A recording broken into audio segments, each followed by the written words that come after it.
नमस्कार, आप देख रहे हैं आर्य न्यूज। आपके साथ मैं हूं पल्लवी रविंद्र सिंह। उत्तर प्रदेश में अपनी खोई जमीन को हासिल करने में कांग्रेस ने पूरी ताकत झोंक दी है। वहीं कांग्रेस की राष्ट्रीय महासचिव प्रियंका गांधी भी आगामी विधानसभा चुनाव 2022 के लिए अभी से तैयारी में जुट चुकी हैं। आपको बता दें कि कांग्रेस महासचिव प्रियंका गांधी यूपी के बिजनौर पहुंची, जहां उन्होंने किसान महासभा को संबोधित किया और मोदी सरकार पर जमकर निशाना साधा है। आज की चर्चा इसी मुद्दे पर, लेकिन उससे पहले एक रिपोर्ट।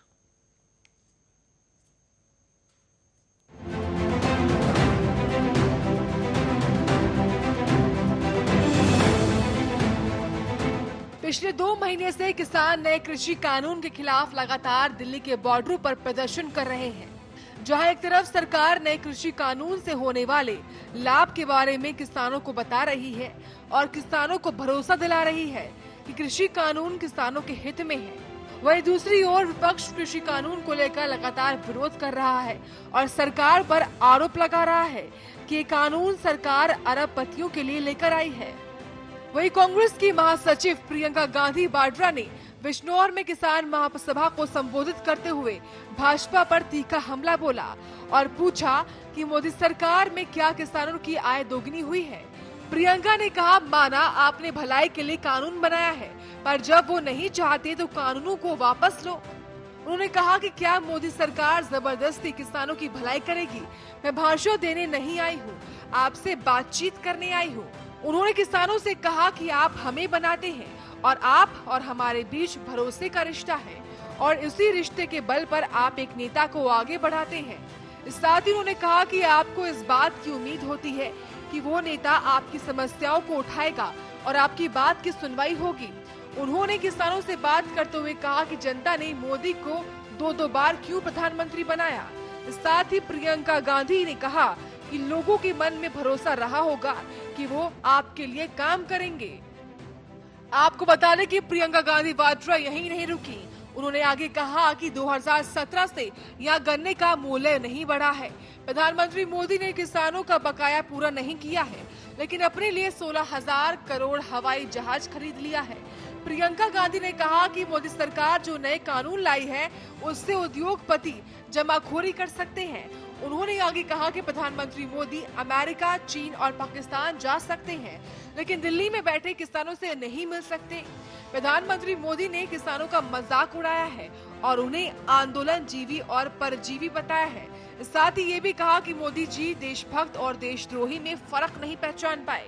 उन्हीं किसानों को आपने एक नया नाम दिया, आंदोलन जीवी, परिजीवी। परिजीवी होता क्या है आप सब जानते हैं, सब किसान। आपका अपमान किया, भरे संसद में हंसते हुए आपका अपमान किया। तो 215 किसान शहीद हुए हैं, उनमें से 25 साल का लड़का। मैं कुछ ही दिनों पहले रामपुर गई, उसके अंतिम अरदास में इतना दुख हुआ, मैं क्या बताऊं। उस परिवार से मिलकर एक 25 साल का बच्चा, उस परिवार को लगता है कि उसे गोली मार दी गई, वह शहीद हुआ। उसकी मां मेरे पास बैठी थी, पूरे समय कुछ बोली नहीं, आंखों में आंसू थे, और आप संसद में खड़े होकर मजाक उड़ा रहे हैं। आप परिजीवी कह रहे हैं, आपके मंत्री देशद्रोही कह रहे हैं। इसका मतलब है आप पहचान नहीं पाए, मोदी जी पहचान नहीं पाए कि देशभक्त और देशद्रोह में फर्क क्या है। आपको बता दें कि आगामी विधानसभा 2022 चुनावों को लेकर कांग्रेस लगातार अपना वोट बैंक बनाने की कोशिश में जुट गई है, जिसको लेकर कभी कृषि कानून को लेकर बीजेपी सरकार पर हमलावर रहती है, तो कभी बढ़ती महंगाई को लेकर आम जनता के जरिए सरकार को घेरती दिखाई देती है। लेकिन अब देखने वाली बात ये होगी कि कांग्रेस का ये दाव कितना सटीक बैठता है और आगामी विधानसभा चुनाव में कांग्रेस को लाभ होगा या फिर सत्तारूढ़ बीजेपी को मुंह की खानी पड़ेगी। Bureau report, Arya news.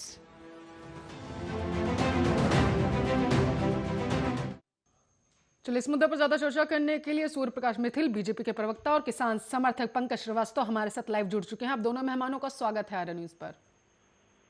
जी नमस्कार। पंकज जी, सबसे पहले आपके पास आना चाहूंगी। प्रियंका गांधी वाड्रा ने कहा है कि जब किसान लेना ही नहीं चाहते हैं तो जबरदस्ती उन पर क्यों थोपा जा रहा है। आपकी प्रतिक्रिया? बिल्कुल सही बात है। जब किसान इस बिल को लेना नहीं चाहते तो प्रधानमंत्री मोदी जी आखिर किसके लिए देना चाहते? अगर देना ही था, समझिए पत्रकार महोदय, अगर देना ही था, जिस जसोदा बेन जी के मांग में सिंदूर भरा, जिसके साथ अग्नि के 7 फेरे लिए, 7 जन्म जीने मरने की कसम खाई, अगर उसे दिया होता तो आज मोदी जी के बच्चे होते, पोते पोती में खेल रहे होते। इनको किसानों की क्या ऐसी जरूरत पड़ी जो आज 200 से अधिक किसान भाई, देश के पालनहार अन्नदाता किसान भाई सड़कों पर ठिठुर की ठंड में मर गए, लेकिन मोदी सरकार इतनी संवेदनहीन कैसे हो सकती है? ये सवाल पूछता है ना भारत, और दुखता है भारत इन लोगों पर। आखिर क्या इनके पैरों में मेहंदी लगी है, मुंह में रसगुल्ला है? शर्म नहीं आती? चंद कदमों की दूरी पर है, ये कहते हैं फोन की दूरी की बात। अरे मन की दूरी अगर तय किया होता तो आपके बच्चे होते, आप पोते पोती। पर्सनल कमेंट नहीं देखिए, नहीं पाए आपके मन में पंकज जी। क्या आपने संवेदना ही सोची? लगातार देश की मीडिया जो पहले के राजा महाराजा भान रखते थे, अब मोदी दलालों को, चाटुकारों को, चमटों को रखती है जो 24 घंटा देश में नफरत फैलाती है।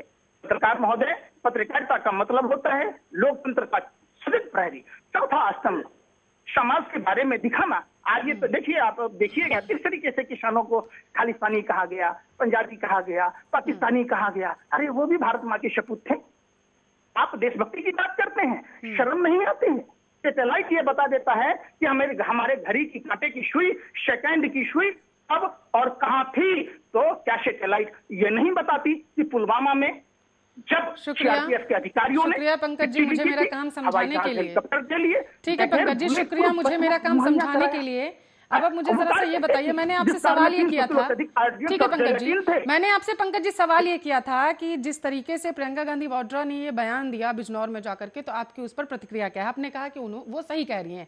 अब आप मुझे ये बताइए, प्रधानमंत्री का आपने सदन में वो भाषण सुना था जब उन्होंने किसान आंदोलन पर, किसान बिल पर बोलते हुए कहा था कि ये आपकी इच्छा है, आप ये बिल के जो नियम है उन्हें मानना चाहते हैं या नहीं, बंदूक रखकर कोई आपसे मनवा नहीं रहा है।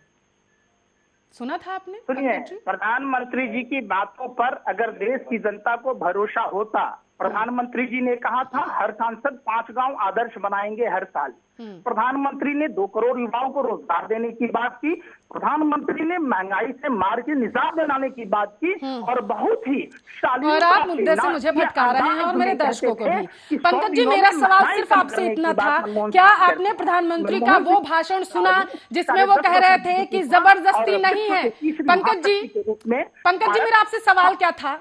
आप चर्चा को इधर उधर ना लेके जाए, ये मेरी आपसे गुजारिश है। जो मेरा सवाल है आप बस मुझे वो बताइए, क्योंकि अभी आपने मुझे लंबा चौड़ा ज्ञान दिया है कि किस तरीके से पत्रकारों को काम करना चाहिए। अब मेरा सवाल आपसे ये है, तो मैं वही आपसे पूछ रही हूँ, आप मेरे सिर्फ सवाल का जवाब दीजिए। आपने प्रधानमंत्री का भाषण सुना था जिसमें उन्होंने कहा था कि कोई जोर जबरदस्ती नहीं है, और किसान बिल में कहाँ ये लिखा हुआ है कि अगर आप नहीं मानते हैं जो बिल है, इसके क्लॉजेस जो हैं उनको आप नहीं अपनाते हैं तो आपको जबरदस्ती कर किया जाएगा ना। किसानों की मांग क्या है?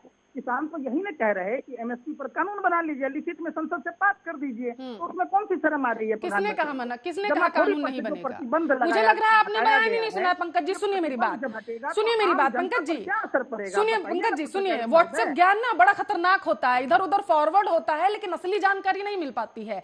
अब एक छोटा सा आपने भाषण सुना और आपने कह दिया कि किसानों पर जबरदस्ती ये बिल थोपा जा रहा है। सुनिए, आपने पूरा सुना ही नहीं पंकज जी। ठीक है, रहने दीजिए, आपने पूरा भाषण ही नहीं सुना है। सूर्य प्रकाश मिथिल हमारे साथ जुड़े हुए थे, बीजेपी के प्रवक्ता हैं। सूर्य जी, आपके पास आना चाहूंगी। प्रधानमंत्री ने अपने संबोधन में भी कहा था कि जबरदस्ती नहीं है, आपकी मर्जी है, आप ये बिल को अपनाना चाहते हैं या नहीं अपनाना चाहते हैं। नहीं अपनाइए, कोई बात नहीं, अपनाइए, बेहतर है, लेकिन परिवर्तन बेहद जरूर है। अब प्रियंका गांधी वाड्रा को ये परिवर्तन रास नहीं आ रहा है और ना ही पंकज जी को। देखिए, जब इस कानून को नहीं अपनाना है, ये कहना है घरियालू आंसू बहा रहे हैं, मुंह में राम। इनको बोलने दीजिए पहले ना, पूरी इनसे बोलिए। पंकज जी, आपको सुना गया, सबसे पहले मैं आपके पास आई थी। अब टाइम है सूर्य, ठीक है। अब इनका भी जवाब ले लेते हैं। सरकार से आपने सवाल किया है तो सरकार का जवाब भी तो सुन लीजिए शांति के साथ। तो सुनाइए ना। प्रकाश जी बोलिए। पल्लवी जी, आपके सामने अभी जो हमारे मित्र हैं जो कि किसान समर्थक अपने आप को कह रहे हैं, और यहाँ पे इन्होंने बहुत सारी बातें रखी। कहते हैं ना, अधूरा ज्ञान जो होता है वो जी का जंजाल होता है। इन लोगों के पास में अधूरा ज्ञान है और साथ ही साथ ये लोग किसी बात को समझने की इच्छा ही नहीं रखते। व्हाट्सएप पे किसी ने 4 लाइनें लिख के भेज दी, एडिट करके भेज दिया, तो इन्होंने उसको सच मान लिया। भारत सरकार के गजट को इन्होंने सच नहीं माना। लोकसभा जो कि इस देश की नीति निर्धारक है, 130 करोड़ लोगों की आस्था का केंद्र है, उस लोकसभा के अंदर जो प्रस्ताव पारित हुआ, वहां पर माननीय प्रधानमंत्री जो देश को चला रहे हैं, माननीय राष्ट्रपति जी जो इस देश के सर्वे सर्वा हैं, तो सब लोगों की उपस्थिति में प्रधानमंत्री जी ने जब कहा, इस चीज को कहा पूरे सदन के सामने, आपको यदि इस बिल को मानना है तो आप मानिए और नहीं मानना है तो आप मत मानिए। मैं आपको एक छोटा सा उदाहरण देता हूं। अभी आपने 2 दिन पहले देखा होगा, एक इनॉग्रेशन हुआ है दिल्ली से देहरादून तक के हाईवे का, जिसमें कि 2.5 घंटे के अंदर आप देहरादून पहुंचेंगे। देहरादून आज भी हम जाते हैं, आप भी गई होंगी, मैं भी गया हूं, मंसूरी भी गए हैं, हरिद्वार गए हैं, सब। ठीक है। तो जब देहरादून जब हम जाते हैं तो हमें बहुत सारे टेढ़े मेढ़े रास्तों से निकलना पड़ता है। और ये हाईवे बनने के बाद, इस हाईवे को बनने के बाद भी वो रास्ता खुला रहेगा। ऐसा नहीं है कि वो रास्ता तोड़ दिया जाएगा, उस पे बैरिकेडिंग खड़ी कर दी जाएगी। आप चाहेंगे तो आप उस देहरादून वाले हाईवे पर पहुंच जाइए 2.5 घंटे के अंदर, अन्यथा आपकी मर्जी, आप 8 घंटे का सफर कर देहरादून पहुंचिए। ठीक है। यहाँ पर प्रधानमंत्री जी ने देश के 90 करोड़ किसानों को एक हथियार दिया है। आज तक इस देश के किसानों के पास कोई चॉइस नहीं थी, उनके पास कोई भी चॉइस नहीं थी कि वो अपनी फसल को विभिन्न प्रकार से बेच सके। उनके पास ये अधिकार जब केंद्र की सरकार ने दिया है, उसके बाद से ये पूरे विपक्षी दल बहुत परेशान। ठीक है, पंकज जी जवाब दीजिए। कड़ी के अंदर, ठीक है सूरज जी, पंकज जी जवाब दीजिए। मेरी बात पूरी, 2 मिनट का समय आप मुझे दे दीजिए, सिर्फ 2 मिनट। देखिए मेरी पूरी बात, समय की बहुत कमी होती है ना सूरज जी, जल्दी से अच्छा अपनी बात पूरी करिए। ठीक है, पूरी करिए जल्दी से। इसी कड़ी के अंदर जो कहा जा रहा था कि ये किसान आंदोलन है, मैंने आपके सामने पहले भी डिबेट पर कहा था और आज मैं फिर बोल रहा हूँ कि ये किसान आंदोलन है। ये चंद पार्टियों का एक राजनीतिक जमावड़ा है, जिसका कहीं लीड आम आदमी पार्टी कर रही है, कहीं लीड कांग्रेस की ये युवराज बंटी और जोड़ी है वो कर रही है, कहीं पर अभय चौटाला कर रहे हैं, कहीं पर जयंत चौधरी कर रहे हैं। ये लोग अपनी खोई हुई राजनीतिक जमीन को पाने के लिए संघर्ष कर रहे हैं, झूठा सच्चा कुछ भी बोलकर जो मेरे भोले भाले किसान भाई हैं उनको बरगलाने की कोशिश कर रहे हैं। अगर तो प्रधानमंत्री जी ने कह दिया तो बात ही खत्म हो जानी चाहिए। ठीक है, एक-एक करके आपको ये बिल मानना है तो आप मानिए, ठीक है, बिल नहीं मानना है तो मत मानिए। पंकज जी जवाब दीजिए। ठीक है, ठीक है सूर्या जी, आपकी बात पूरी हो चुकी है, पंकज जी का जवाब सुन लेते हैं। पंकज जी, सदस्यता अभियान के लिए नंबर जारी करती है, जो भारतीय जनता पार्टी कोरोना काल में देश के साथ कितना बड़ा गेम आप लोगों ने खेला, आपको आती है शर्म थोड़ी सी भी? कि जब 31 दिसंबर को WHO ने कहा था, आपने दिल्ली में चुनाव कराए, आपने फरवरी में ट्रंप की गुलामी की, आपने 23 समाज तक मध्य प्रदेश में। देखिए पंकज जी, मुद्दे पर रहे तो बेहतर होगा, मुद्दे पर रहे तो बेहतर होगा। सवाल सिर्फ इतना बनता है पंकज जी कि क्या, ठीक है, क्या बीजेपी जबरदस्ती किसानों पर ये कृषि कानून थोपने की कोशिश कर रही है? पंकज जी, पंकज जी मुद्दा, पंकज जी किसानों का समर्थन कर रहे हैं, थोड़ा संवेदनशीलता के साथ मुद्दे पर रहिए। में चले आते हैं, अपना एक नया शगुफा छोड़ जाते हैं। पिछले साल सीए एनआरसी में लोगों को परेशान किया, इस साल किसान कानून लाके आपने थोप दिया, फिर तीसरे साल कोई और ले आइएगा, काम तो करना है नहीं। और दूसरे को जो आप गद्दार कहते हैं, 1941 में मुस्लिम लीग के फजाहुल लक के साथ बंगाल प्रांत में श्यामा प्रसाद मुखर्जी सरकार बनाए थे, वित्त मंत्री बने थे, धर्म के आधार पर विभाजन का प्रस्ताव पास किया था, 42 में भारत छोड़ो आंदोलन को चलने की बात, पंकज जी 1943 में गुलाम हुसैन, पंकज जी तसल्ली के साथ सुनिए, सवाल तो सुनिए पंकज जी, सवाल तो सुनिए पंकज जी की बात। अगर देशभक्ति है, जमीर जिंदा है तो पुलवामा घटना की जांच कराइए, क्यों नहीं कराते? कौन है डीएसपी देवेंद्र सिंह, क्या नाता है आपका? पंकज जी, सवाल मेरा ये है कि क्या कृषि कानून जबरदस्ती थोपने की कोशिश कर रही है बीजेपी? आप सवाल तो सुनिए पंकज जी, एकदम सवाल तो सुनिए आप। सवाल क्या है मेरा? आप ऐसा लग रहा है कि आप सोच के आए हैं कि आपको यही बोलना है और उसी की रट लगाए हुए। सवाल मेरा ये है कि क्या किसान बिल, कृषि बिल जबरदस्ती बीजेपी थोपने की कोशिश कर रही है? बिरयानी खाने कौन गया था पाकिस्तान में चादर ओढ़ने? आप बताइए ना, कौन आगे तरीके को इंडिया में आके जांच करने की अनुमति दिया? पंकज जी सुनिए, आप एक तो मुद्दे से भटक रहे हैं और मुझे हंसी भी आ रही है कि किस तरीके से आप चर्चा कर रहे हैं। पंकज जी, क्या कृषि कानून जबरदस्ती थोपने की कोशिश कर रही है? सवाल का जवाब दीजिए। जनता सवाल का जवाब। 135 सवाल का जवाब। चाहे वो किसी भी जाति धर्म की हो, आप सबको एक समान से देखिए। बाबा साहब अम्बेडकर का संविधान कहता है क्षमता मूलक की बात, धर्मनिरपेक्ष राष्ट्र की बात, असली राष्ट्रवाद है ना भाई। पंकज जी आपके पास ज्ञान बहुत ज्यादा है मुझे लग रहा है। जरा सा तीनों कृषि कानून में कमियां क्या हैं बताएंगे जरा सा, क्योंकि प्रधानमंत्री ने भी ये पूछा था। बताइए। आप बताइए ना, इसमें अच्छाई क्या है तो बता दीजिए ना हमको। बता दीजिए कानून कब आया, कब आदमी का कर रहे हैं कृषि कानून का। बात आप कह रहे हैं, सुनिए मेरी बात, आप कह रहे हैं कृषि कानून में कमियां हैं, तो मैं जानना चाहती हूँ और मैं चाहती हूँ मेरे दर्शक भी ये चीज समझे कि आखिर पंकज जी को जो किसानों का समर्थन कर रहे हैं उन्हें इस पूरे बिल में कमियां कहाँ नजर आ रही है? पंकज जी अब सवाल का जवाब दीजिएगा, इधर उधर भटकाने की जरूरत नहीं है। ठीक है पंकज जी, आप सवाल का जवाब। बहुत हो गया, आप सवाल का जवाब दीजिए। कमियां तीनों बिल में कहाँ लग रही हैं आपको पंकज जी? भगवान श्री कृष्ण ने क्या कहा पत्रकार महोदय कि किसान जो है ईश्वर का सहायक होता है, किसान जो है राजा से बड़ा होता है, राजा सिर्फ अपने राज्य का पालक होता है, किसान पूरी मानवता का पालक होता है। भगवान श्री कृष्ण ने कहा, भगवान श्री कृष्ण ने कहा नर ही नारायण है। क्यों नहीं मानते आप लोग? क्यों नहीं मानते इस बात को? पंकज जी किसने नहीं माना? सोच क्या है क्या कि यही बोलना है, यही नहीं माना? मेरा सवाल आपसे क्या है, देखिए पंकज जी मैं बड़ी विनम्रता के साथ आपसे पूछ रही हूँ। मेरा सवाल ये है कि तीनों कृषि कानून में पंकज जी को, पंकज श्रीवास्तव को कहाँ कमियां नजर आ रही हैं? देखिए ये पूरा कोयला की तरह काला है। अच्छा, इसमें संशोधन का कोई गुंजाइश नहीं है। हाँ। जमाखोरी पर से प्रतिबंध जो हटाया गया ये भी सरासर गलत है और एमएसपी खुद इन्होंने माना, तभी तो संशोधन की बात की ना पत्रकार महोदय। नहीं तो ये तो मान ही नहीं रहे थे ना, तो संशोधन की बात कह रहे नहीं। तो सरकार ने ऐसा कहा कि संशोधन नहीं कर सकते? पंकज जी, सरकार ने ऐसा कहा कि संशोधन नहीं कर सकते हैं? कब कहा? आंदोलन के बाद कहा ना। हाँ। 5 जून को अध्यादेश काले चोरों की तरह जब लोकसभा राज्यसभा बंद था, लोग कोरोना आपदा से जूझ रहा था, तो सरकार को इससे कौन सी जरूरी थी भाई? पंकज जी आपको पता है कि कोई भी कानून, कोई भी बिल ऐसे नहीं आ जाता है। पंकज जी सरकार भी यही कह रही है, सुनिए मेरी बात। तथा कथित लोग हैं जो भड़काने की कोशिश कर रहे हैं। ऐसे ही नहीं आइए, किसने कहा आपसे कि दोनों सदनें बंद थी? सूर्य प्रकाश जी मैं आपके पास आऊंगी। पंकज जी आपके सवाल का जवाब देते हुए, आपसे किसने कहा पंकज जी कि दोनों सदनें बंद थी और उसके बाद ये जो है ये कृषि कानून बीजेपी लेकर के चली आई? किसने कहा आपसे? व्हाट्सएप के थ्रू आपको जानकारी मिली है क्या पंकज जी? व्हाट्सएप के थ्रू ये आपको जानकारी मिली है क्या?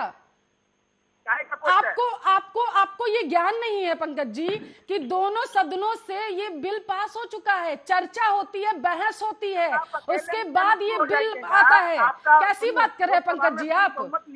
रहने दीजिए, जिनके बहकावे में आकर के आप यहाँ पर ये बोल रहे हैं कि सदन बंद था। पहले उनसे पूछिए जा करके कि पहले सदन में चर्चा होती है, बिल लाया जाता है, रखा जाता है कि ये चीजें हम करना चाहते हैं, उसके बाद पास होकर के आता है, आप लोगों के बीच आया है।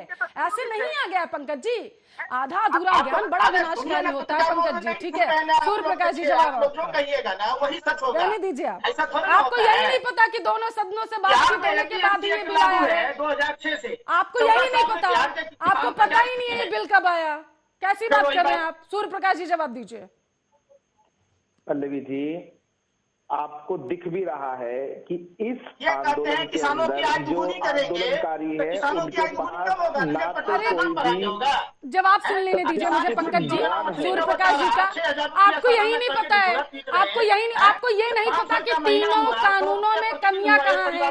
आपको, मुझे लग रहा है आपको तीनों कानूनों के नाम भी नहीं पता होंगे पंकज जी, मुझे लग रहा है आपको तीनों कानूनों के नाम भी नहीं पता होंगे, क्योंकि जिस तरीके से आपने मेरे सवाल का जवाब ये देकर के टाल दिया कि तीनों कानून काले हैं और काला क्या है आपने ये नहीं बताया, तो अभी आप थोड़ा शांति रखिए। सूर्य प्रकाश जी से जवाब क्यों नहीं करा लेते? सूर्य जी जवाब आपके दीजिए। सुनिए, आपके नजर में और बीजेपी के मेरी नजर में नजर आरएसएस मैं के आपकी नजर में ये नजर से कानून अगर समझना सही चाहती है, थी, मैं आपकी नजर से समझना चाहती थी कि इस बिल में काला क्या है।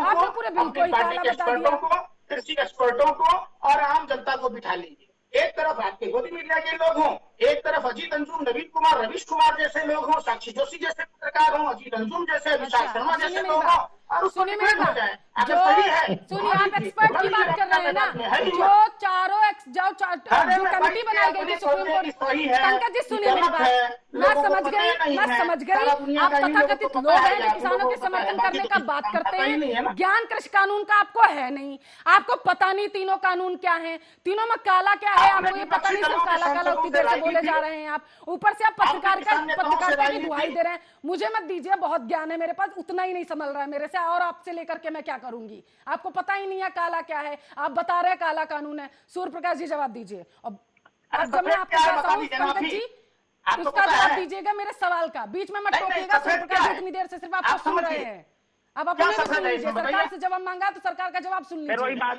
आप लोग MS गोवलकर की वो किताब we are our nationhood में 95% लोगों को गरीब बनाना, गरीब बना रहे हैं। राजधानी में आदमी जाएगा तो कोरोना नहीं होगा, ये सफेद है, लेकिन स्लीपर में बैठेगा तो कोरोना हो जाएगा, जगह में बैठेगा तो कोरोना हो जाएगा। फिर आप इस तरीके से चर्चा करेंगे, इसमें गलत क्या है? अगर आप इस तरीके से चर्चा करेंगे तो मुझे आपकी आवाज डाउन करवानी पड़ेगी। बताइए ना देश को कहां मुझे आपकी, और मैं तभी आपकी आवाज बोलूंगी PCR से ज्यादा करने के लिए जब आपको तीनों कानून के नाम पता चल जाएंगे। ठीक है, अभी आप चुप रहिए। सूर्य जी जवाब दीजिए।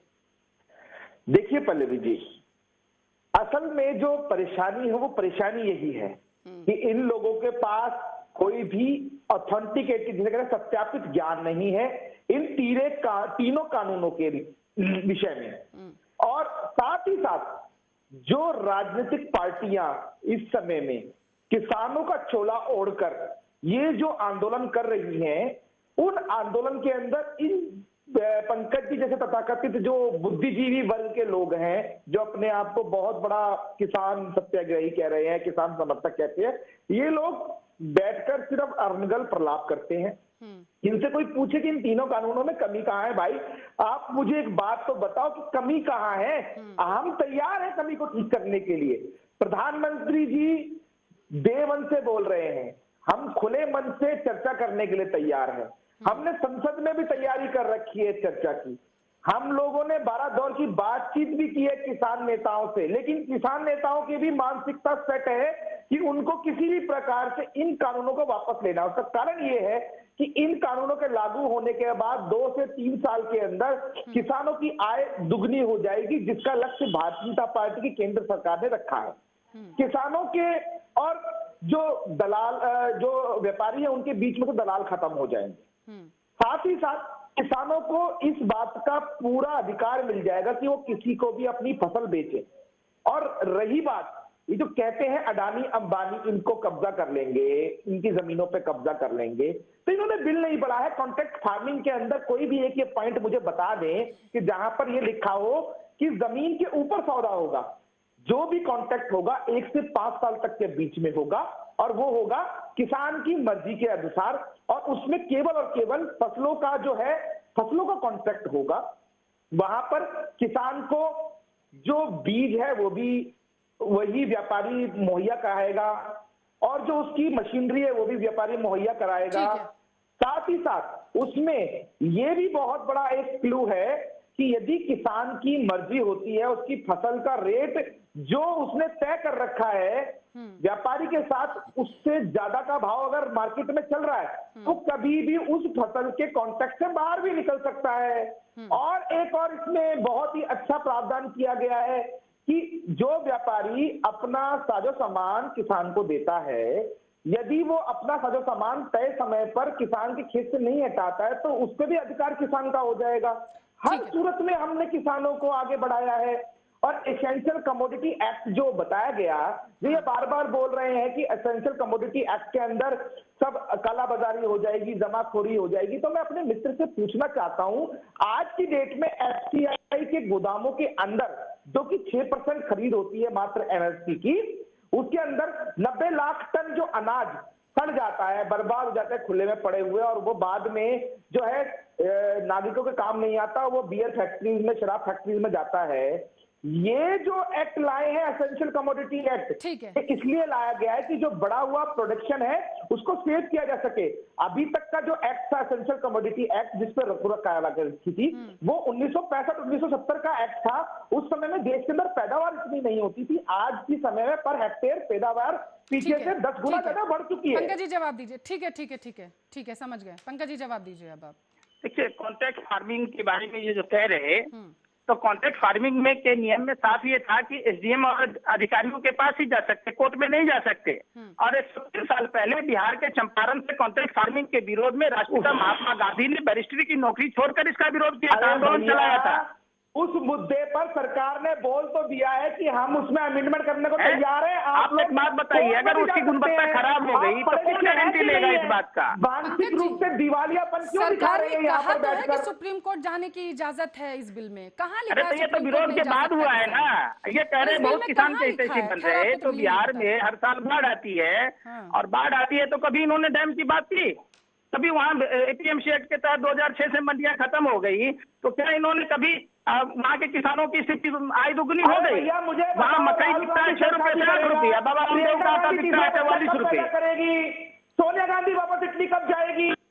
पागलपंती की बातें करते हो। आपने जियो फोन में प्रधानमंत्री जब ब्रांड एम्बेसडर सेल्स सप्लायर थे तो फ्री में फोन दे रहे थे। अब जियो का देख लीजिए, 28 दिन का महीना हो गया। मानसिक रोगी डोना के भी पैसा ले रहे, पूरी सब्जी के भी ले रहे, और एमटीएनएल और बीएसएनएल जैसी कंपनी डूब गई।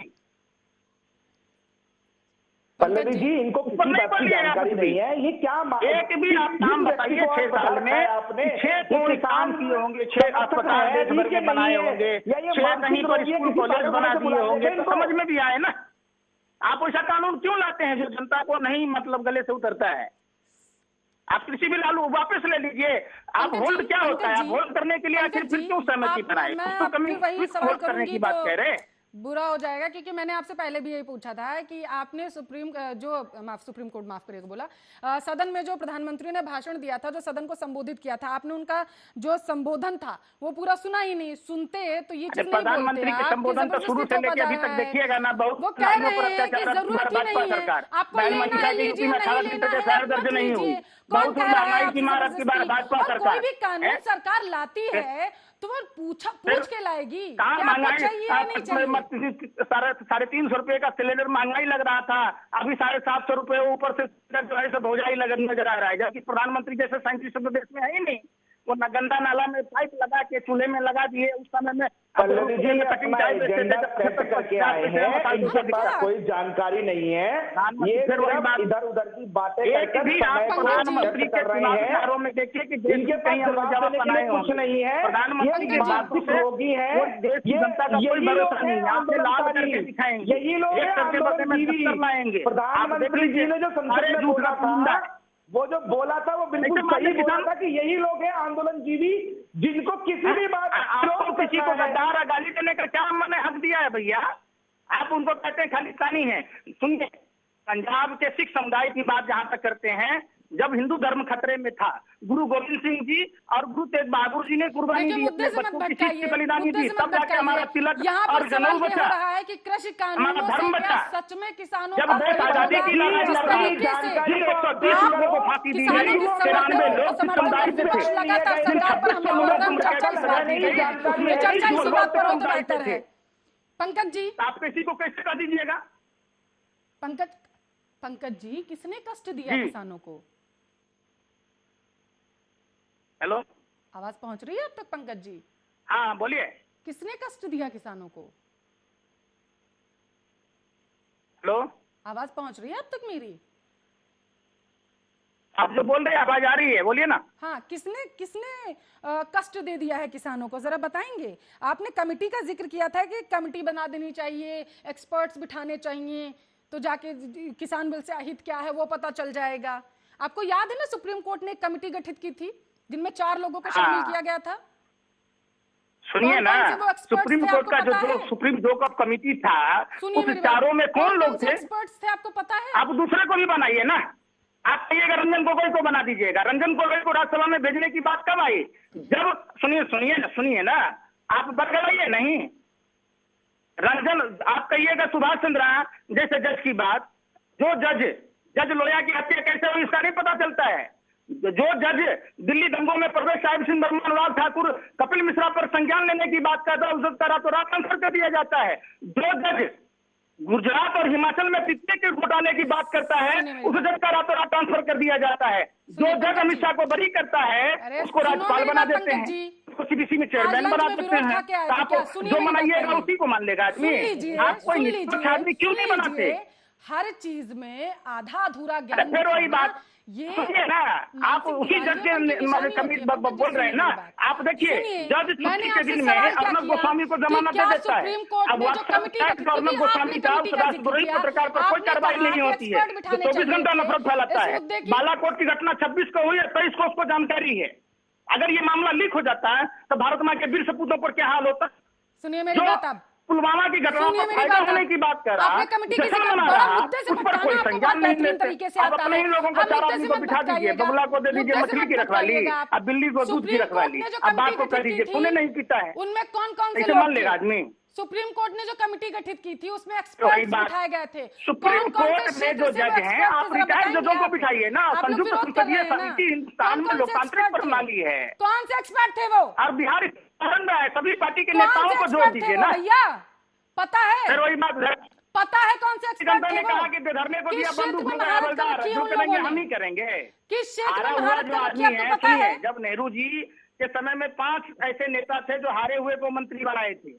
आपको दूसरे दल के नेताओं को मुझे बेहद अफसोस के साथ ये कहना पड़ रहा है, सूरज जी, मैं अभी आपके पास आती हूं, तथाकथित लोग हैं जो किसानों का समर्थन कर रहे हैं। बस रहने दीजिए पंकज जी, मैं समझ चुकी हूँ जो किसानों का समर्थन कर रहे हैं उन्हें ना ही कृषि कानून पता है, ना ही काला क्या है ये पता है। सुप्रीम कोर्ट ने जो कमेटी गठित की थी, आप लोगों को ये नहीं पता कि उसमें कौन कौन से एक्सपर्ट शामिल हैं। आपको तीनों कानूनों के नाम नहीं पता, विरोध करने चले आए। रहने दीजिए, आपको ध्यान ही नहीं है, आपको पता ही नहीं है कुछ। आप सिर्फ विरोध करना जानते हो, सिर्फ विरोध करने चले हैं। मासूम किसानों को भड़काने की कोशिश आप लोग कर रहे हैं। सूर्य जी आपकी प्रतिक्रिया, रहने दीजिए, आपको पता ही नहीं है, आपको पता ही नहीं, रहने दीजिए। आपको पता है? सूरज बताइए, तीनों कानून के नाम बताइए। मैं सूर्य प्रकाश जी के पास जा रही हूँ, तीनों कानून के नाम बताइए, विरोध कर रहे हैं, नाम बताइए। दूसरा उसमें फंस जाए जाल में, हो गया बात खत्म। नाम बताइए तीनों कृषि कानूनों के। फिर क्या है, बताइए तो सही। अब तीनों कृषि कानूनों के नाम क्या है पंकज जी? बता दीजिए कि हाँ ये बढ़िया है। तीनों कृषि कानूनों के नाम क्या हैं? आप जाएंगे किसानों के बीच में, सुने पंकज जी, आप जाएंगे किसानों के बीच में तो उन्हें बताएंगे ना कि इस कानून में ये खराबी है, इसलिए ये वाला क्लॉज हमें सरकार से बोलना है कि हटाना है, इस बिल में ये चीज है, इसको हटवाना है। पता ही नहीं होगा तो बताएंगे कैसे जाकर? याद कर लीजिए ना, बताइए। अच्छा, तीनों कमेटी के, अच्छा जो कमेटी के सदस्य थे, एक ने तो अपना नाम ही वापस ले लिया। क्यों नहीं? बाकी तीनों लोग कौन है? बाकी तीनों लोग कौन है? कौन सी कमेटी? कुछ नहीं पता आपको? लोग हैं, आप समझिए, कुछ नहीं पता। मैं समझ चुकी हूँ, आपको कुछ नहीं पता पंकज जी। तथाकथित लोग हैं आप लोग जो मासूम किसानों की भावनाओं पर राजनीति करने की कोशिश कर रहे हैं। आप ही लोग हैं जो किसानों को बताते हैं जाकर के कि बिल आ जाएगा तो किसानों की जमीनें चली जाएंगी। आप ही लोग हैं। सूर्य प्रकाश जी, अब आप रहने दीजिए, अब आप रहने दीजिए, समझ चुकी कितना ज्ञान है। सूर्य जी, प्रतिक्रिया आपकी, रहने दीजिए। देखिए पल्लवी जी, माननीय सुप्रीम कोर्ट ने जब ये मुद्दा बहुत बढ़ गया और किसान आंदोलन के आंदोलनकारी जो सभी सुप्रीम कोर्ट गए और सरकार ने भी अपना पक्ष रखा, वहां पर जब सुप्रीम कोर्ट ने 4 सदस्यीय कमेटी बनाई, जोशी जी, धनवट जी, साथ में मान साहब और एक और थे हमारे, उनका नाम गुलाटी जी हैं, गुलाटी, ये सभी अपनी अपनी फील्ड के महारथी हैं। अगर मैं आपको बताना चाहूं तो किसान यूनियन के अध्यक्ष रहे हैं आपके बिल्कुल। भूपिंदर मान जी, बिल्कुल। कृषि अर्थशास्त्री है अशोक गुलाटी जी, जी साथ ही बिल्कुल। साथ जो प्रमोद कुमार जोशी जी जो हैं वो अंतर्राष्ट्रीय खाद्य नीति अनुसंधान के विशेषज्ञ हैं, महारथी हैं। पंकज जी और साथ ही सुनिएगा, आप साथ लोग, आपको किसानों के बीच में जाना पड़ेगा, कम से कम पता होना चाहिए। महाराष्ट्र के रहने दीजिए, आपको पता ही नहीं था। और दूसरे वो task force agriculture NITI Aayog द्वारा जो निर्धारण था ना, ये चारों टास्क फोर्स लोग मेंबर इस थे। कमेटी के हमको बता सदस्य दीजिए, थे, जो सरकार जो का आदमी कि होता है उसी को मेंबर बनाया जाता है किसी भी सलाहकार समिति प्रकार में। से संबंधित नहीं थे, और इन सब ने इस बिल को बहुत ही बारीकी से पढ़ा था। और ये लोग तो इस पहले बिल से ही को उनके पढ़ने गुणगान में के थे, बाद विरोध वाले तो थे नहीं ना जो कोई। उनके ओपिनियन थे वो उन्होंने रखे थे, लेकिन सुप्रीम कोर्ट ने जब इस कमेटी को बनाया तो उसमें ये साफ किया था कि ये कमेटी अपने आप से कुछ नहीं करेगी। ये कमेटी संज्ञान लेके कुछ नहीं करेगी। इसके पास यदि कोई मांगे आती हैं तो उन मांगों का ये कानून के हिसाब से मूल्यांकन करेंगी और उसके बाद सुप्रीम कोर्ट को अपनी रिपोर्ट सौंपेंगी कि ये मांगे जायज है या नहीं जायज है, या ये मांगे किसानों के हित में है कि नहीं है। लेकिन जिस प्रकार से सरकार ने 12 दौर की बातचीत की, वहां पर इन लोगों ने इस तीनों कानूनों के अंदर ये नहीं बता पाए कि कमी क्या है। उसी प्रकार जब सुप्रीम कोर्ट की कमेटी है, उस कमेटी के सामने आपने जाकर अपनी मांगे नहीं रखी, आपने कह दिया कि सरकार के साथ है, सुप्रीम कोर्ट भी सरकार के साथ हो गया, मतलब आप बड़ी गए, आप सड़क पर बैठ गए चंद लोग, और सरकार पंकज जी, सूर्य जी की बात पूरी होने के बाद आखिर पास आऊंगी, प्रतिक्रिया दीजिएगा पूरे 130 करोड़ लोगों के द्वारा चुनी गई सरकार और देश का सर्वोच्च न्यायालय, ये दोनों ही बायस जो हो गए। अब आप आगे आ जाइए, बार बार ये कहते हैं कि कानूनों को वापस लिया जाए, कानूनों को वापस लिया जाए। चंद लोग, कुछ हजार लोग, 50,000 1 लाख लोग, जो कि मूलतः जो बिचौलिया वाला जो कार्य है इनका, उससे जुड़े हुए हैं। राकेश टिकैत जी की 100 करोड़ से ऊपर की संपत्ति अभी एक चैनल ने दिखाई है। इस आंदोलन में बड़े बड़े जमींदार, बड़े बड़े मंडी के जो आड़ती हैं वो इन्वॉल्व हैं। ये लोग देश के 90 करोड़ किसानों का हक मारने की तैयारी कर रहे हैं। अरे आप सामने आके बताइए ना कि इस मुद्दे पे आपको एग्री नहीं है, आपको इस मुद्दे पे परेशानी है, आप किसानों के हित की बात कीजिए ना। आप ये काम कर रहे हैं कि मेरे हाथ में 1 किलो की ईंट है। देखिए पल्लवी जी, एक छोटा सा उदाहरण दे रहा हूं, सोने की 1 किलो की ईंट है, जिस सोने की ईंट है, ये सोने की ईंट है, हम कह रहे हैं भैया लाओ कसौटी पर रगड़ के तो देखिए ये सोना है कि नहीं है। अरे सामने कसौटी पर रगड़ो तो सही, सामने बात करो तो सही, मुद्दों की बात करो, जिंदाबाद मुर्दाबाद करने की जगह आप लोकतांत्रिक तरीके से बैठकर टेबल पे बात करो, अपने मुद्दों की बात करो। आप जब असहमत हैं, पंकज जी जवाब दीजिए। बताइए सरकार। ठीक है सूर्य जी, ठीक है, पंकज जी जवाब दीजिए। हेलो, हाँ आवाज पहुंच रही है आप तक जी, जवाब दीजिए।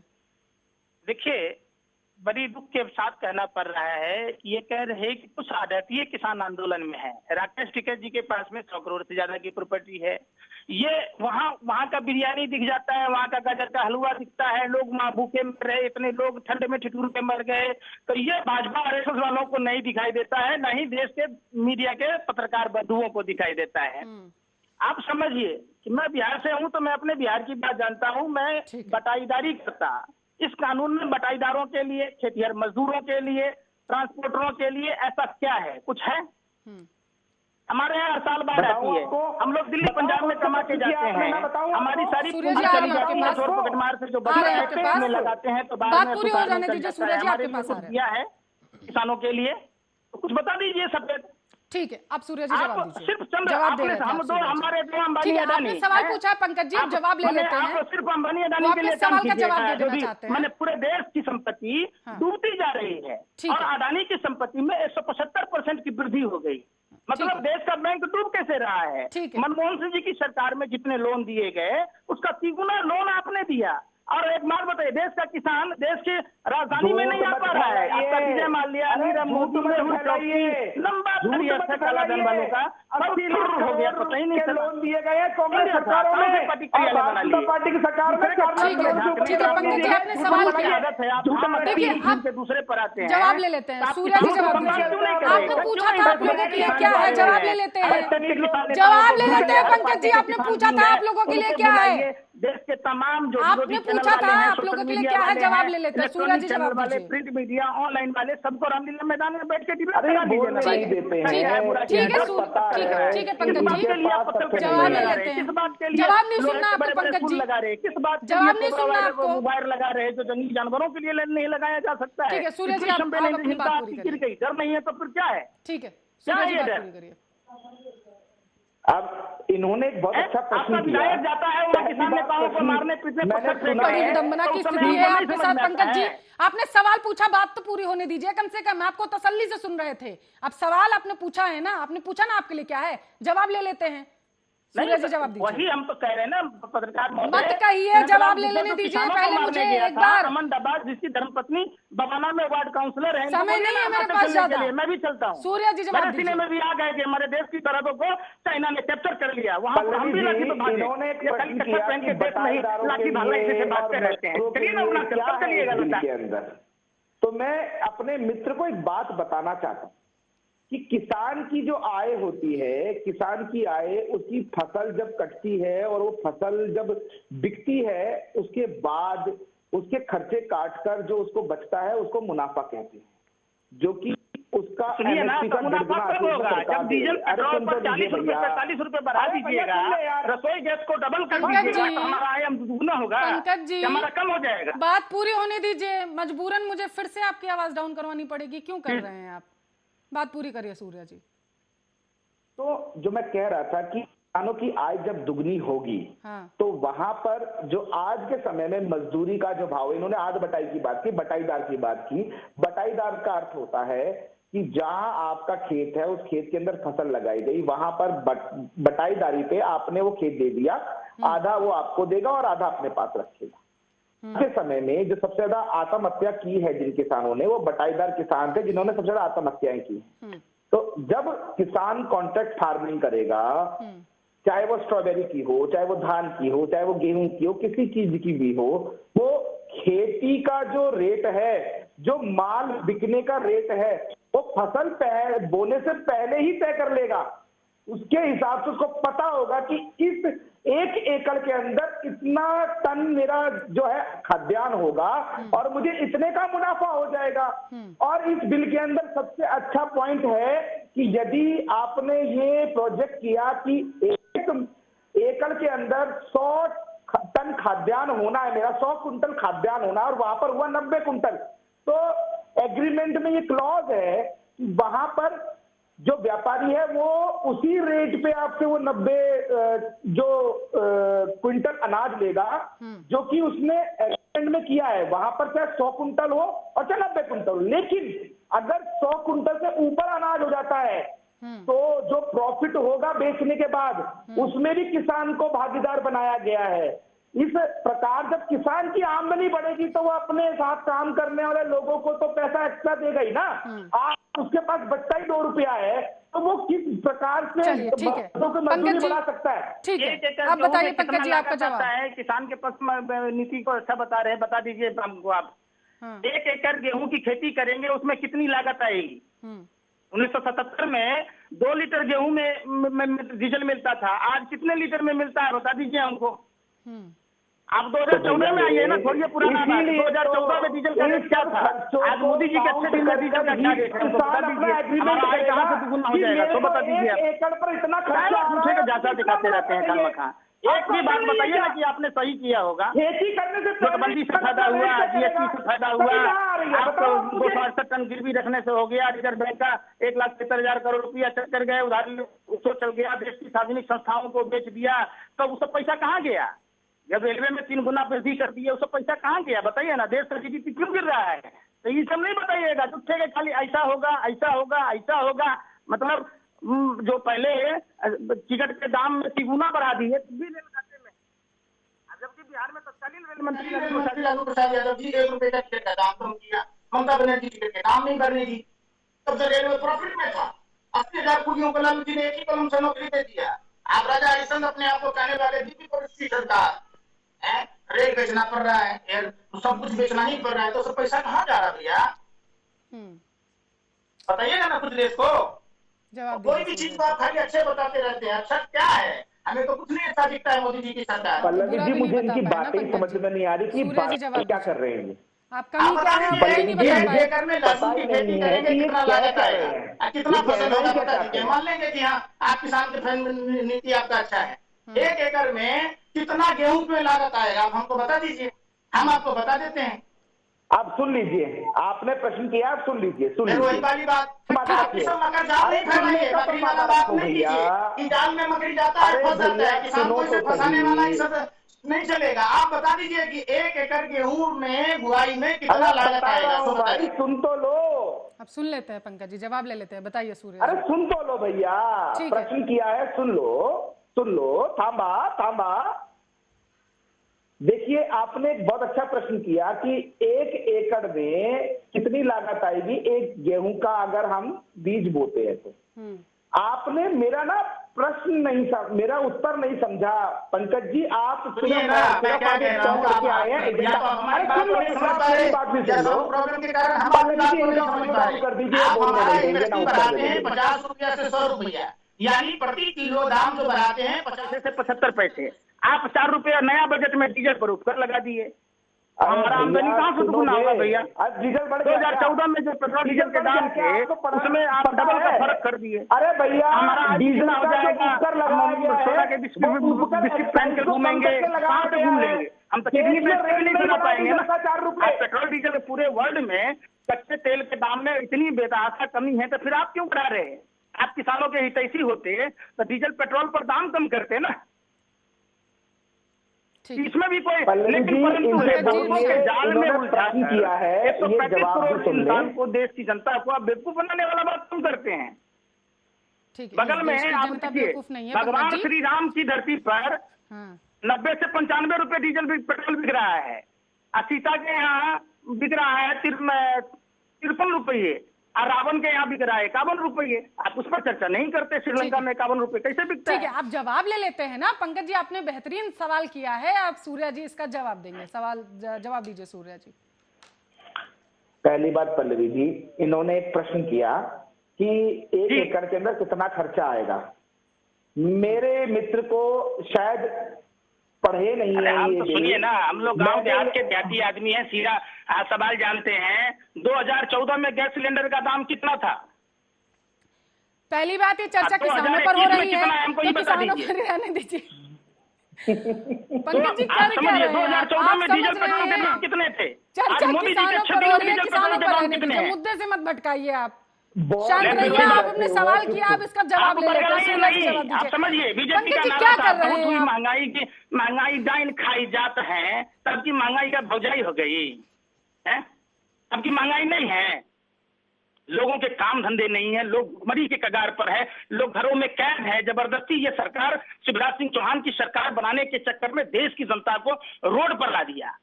पहली बार हुआ है कि पुणे से पैदल अपने बीमार मां को बनारस होते हुए बिहार तक की यात्रा तय की।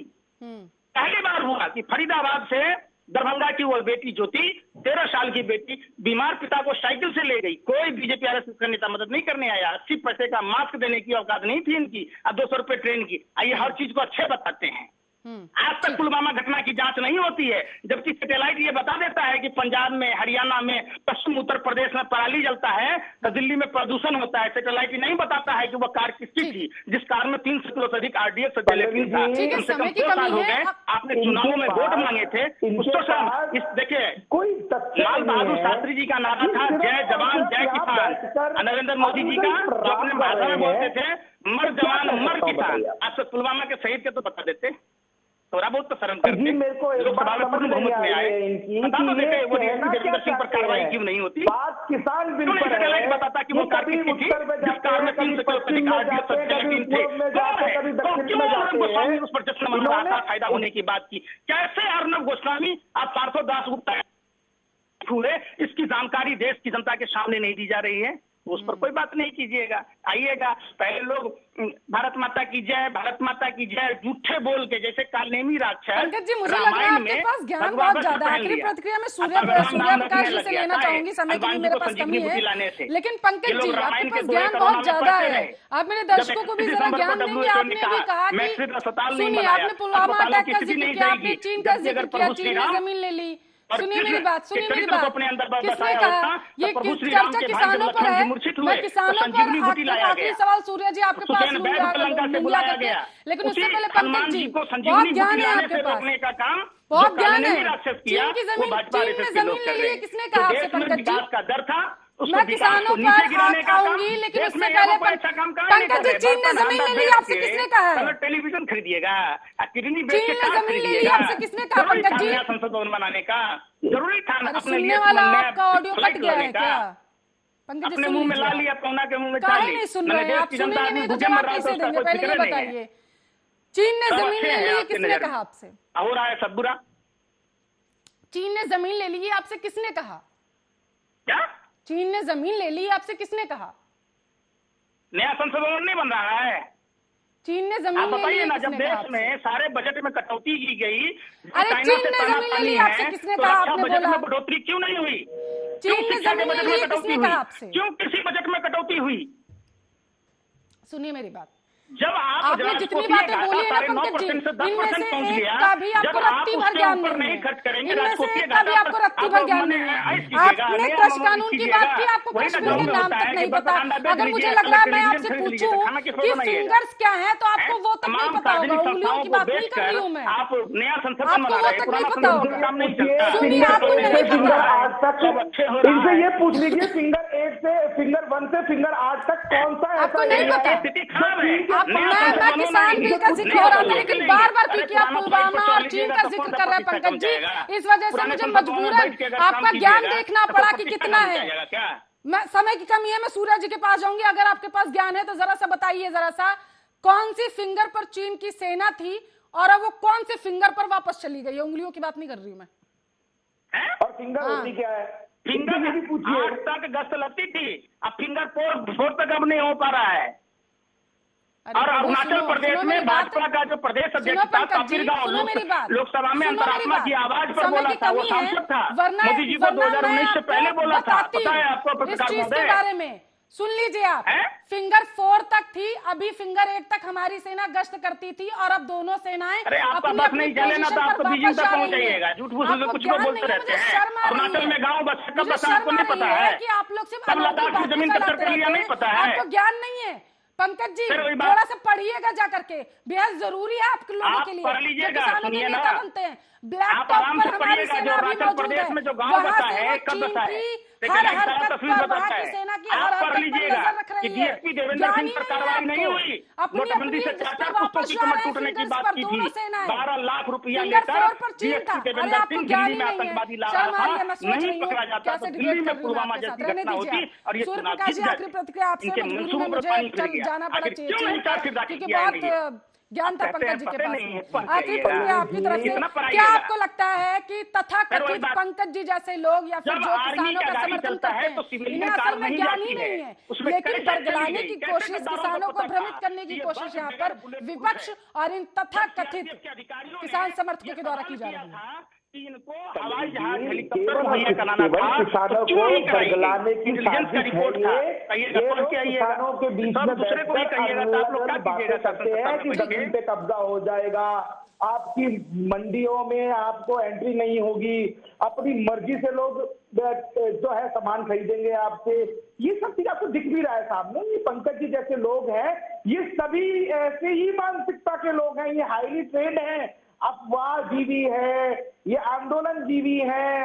हर बात पे आंदोलन में बैठने वाले, धरना प्रदर्शन करने वाले, नानाजी देशमुख की सरकार में काम करता था, जनरल सेक्रेटरी था, इनको किसी भी रोकना पड़ रहा है। मुझे बहुत बहुत शुक्रिया। सूर्य प्रकाश मिथिल, बीजेपी के प्रवक्ता, पंकज श्रीवास्तव, किसान समर्थक, हमारे साथ इस मुद्दे पर चर्चा करने के लिए जुड़े हुए थे। और इसी के साथ इस बुलेटिन में भी बस इतना ही। देश दुनिया की तमाम खबरों के लिए आप देखते रहिए आर्या न्यूज।